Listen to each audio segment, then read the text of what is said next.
কি করছো জয়মনি? কি করছো তুমি?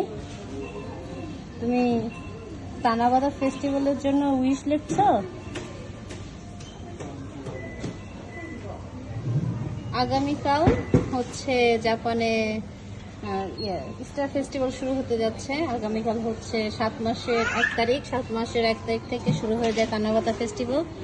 জাপানে এই ফেস্টিভ্যালটা খুবই গুরুত্ব দেয়। আর এই ফেস্টিভ্যাল উপলক্ষে যে কোনো শপিং মলে এখন এরকম একটা কর্নার তৈরি করেছে।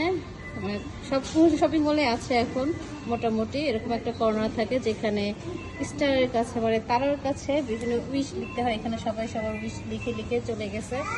আজকে আমার বাচ্চারা দুটো যাও তুমি লেখো স্টার ফেস্টিভ্যালের জন্য লিখতে হয়। এই স্টার ফেস্টিভ্যালকে বলা হয় তানাবাতা ফেস্টিভ্যাল। এই যে দেখেন কত কত কত কত উইশ সবার লিখে লিখে সবাই চলে গেছে। সবাই সবার উইশটা এখানে লিখে রেখে যাচ্ছে। তুমি কি লিখেছ স্টারের কাছে? কি লিখছো বাবা? সে নিজেও জানে না কি লিখতেছে। দেখো একজন একটা কি সুন্দর একটা কাওয়াই ছবি এঁকে গেছে।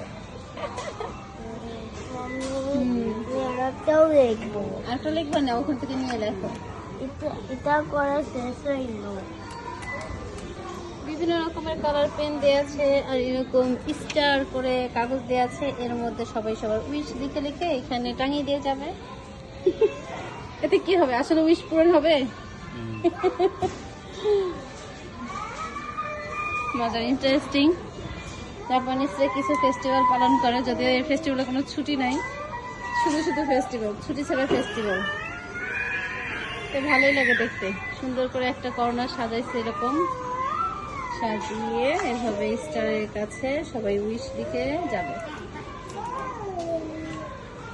উইশ লিখে লিখে আপনি কয়টা উইশ লিখবেন স্যার? আপনি তো একাই তো সব বলে ফেলতেছেন। চলো মামি, ওকে চলো আমাদের উইশ পূরণ হোক। আমরা স্টারের কাছে না, আমার স্টারের সৃষ্টিকর্তা আল্লাহর কাছে উইশ করে যাচ্ছি। আল্লাহ যেন আমাদের মনের বাসনা পূর্ণ করে দেন। ওকে, বাই বাই।